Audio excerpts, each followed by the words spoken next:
আপোনালোকে স্বাগতম জনাই লৈ আহিছো এটা বিশেষ ভিডিঅ'লৈ।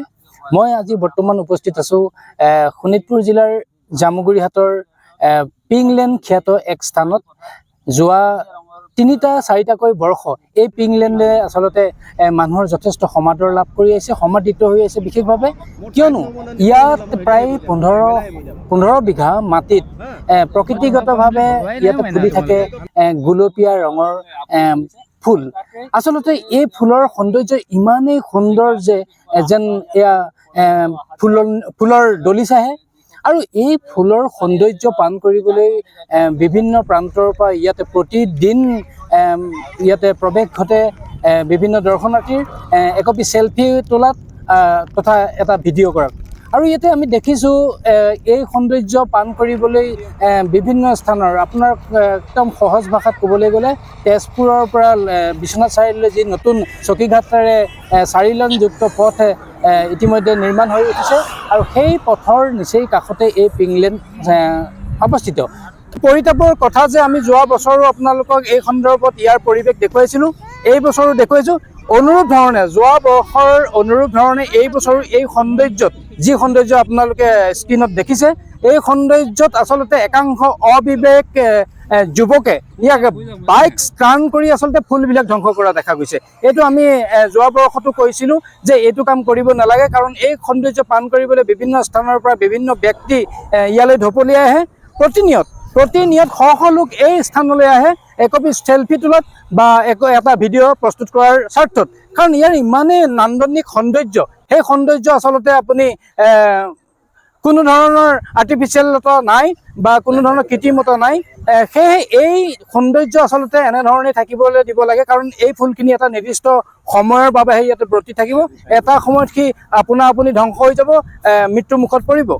কিন্তু সেই যিখিনি ফুল ফুলি আছে, গুলপীয়া ৰঙৰ ফুল ফুলি আছে, সেই ফুলখিনি আমি সাধাৰণ অবিবেক লোকে ফটো উঠা আৰু ভিডিঅ' কৰাৰ নামত এই স্থানত বাইক ষ্টাৰ্ণ কৰা দেখা গৈছে। এটা নেতিবাচক কাৰণ, আৰু এইটো বিভিন্ন সময়ত এই স্থানীয় ৰাইজে ইয়াৰ প্ৰতিবাদ জনাই আহিছে যদিও সেই অবিবেক লোকসকলৰ আচলতে কোনো ধৰণৰ ইয়াৰ পৰা শিক্ষা পোৱা নাই। সেয়ে আমি সকললৈ এই ভিডিঅ'টোৰ জৰিয়তে আহ্বান জনাইছোঁ যাতে আপোনালোকে এই সৌন্দৰ্য হৈ থাকিবলৈ দিয়ক।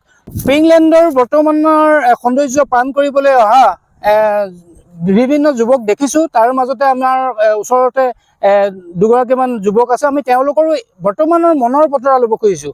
কেনে লাগিছে? হয়, খুবেই ভাল লাগিছে। এনেকুৱা এটা পৰিৱেশ পাইছোঁ আমি বহুত ফেচবুকত দেখিছিলোঁ, বাতৰিটো প্ৰচাৰ হৈছিলে যে এনেকুৱা এটা ৰাষ্ট্ৰীয় ঘাইপথৰ কাষত জামুগুৰিহাটৰ যি চকীঘাট যোৱাৰ নাপাওঁতে এটা পথৰ কাষতে এনেকুৱা এটা দলিচাৰে যি ভৰি পৰিছে এটা উদ্ভিদ ক'ব লাগিব, বা বেঙুনীয়া ৰঙৰ এটা ফুল, আৰু যথেষ্ট এক আকৰ্ষণীয়। আৰু এতিয়া চেলফি জনত পৰিণত হৈছে এই ঠাইখন। যথেষ্ট আহল বহল বা প্ৰায় 15-20 বিঘা মাটিত আৱৰি ধৰিছে এই ফুলে। গতিকে আমিও ভাবিলো যে আমিও যাওঁ। মোৰ বন্ধুৰ সৈতে আজি ওলাই আহিলো। বন্ধু মানে এখেত? হয়, বন্ধু আহিছে, তেওঁ ফটো চটো উঠি আছে। ময়ো ৰিলচ বনালো, বঢ়িয়া ভাল লাগিছে। আৰু ভাবিছো পৰিয়ালকো লৈ আহিম কেতিয়াবা। বঢ়িয়া। ময়ো প্ৰতিটো বছৰে আহোঁ, এই বছৰো আহিছো। খুব ভাল লাগিল আপোনাক লগ পাই। আমি দেখিছে আপোনালোকে ভিডিঅ'টোৰ দূৰলৈকে দেখিছে বিভিন্নজন ইয়াত আচলতে সেলফি উঠিবৰ কাৰণে, ফটো উঠিবৰ কাৰণে, ভিডিঅ' প্ৰস্তুত কৰিবৰ কাৰণে আহিছে। ইয়াতকে আচলতে অন্য আনন্দ কেলেই লাগে? খুব সুন্দৰ প্ৰকৃতিগতভাৱে ইয়াতে সৃষ্টি হোৱা এই পিংলেণ্ড আজি 3-4 বছৰ ধৰি বিখ্যাত হৈ পৰিছে জামুগুৰি অঞ্চলৰ। গতিকে সকলো আহক, ইয়াৰ পিংলেণ্ডৰ প্ৰকৃতিগতভাৱে দিয়া এই গুলপীয়া ফুলৰ দলিচাত আপোনালোকে একপি সেলফি তুলি যাওক। আহক, সকলোকে ইয়ালৈ স্বাগতম জনাইছোঁ।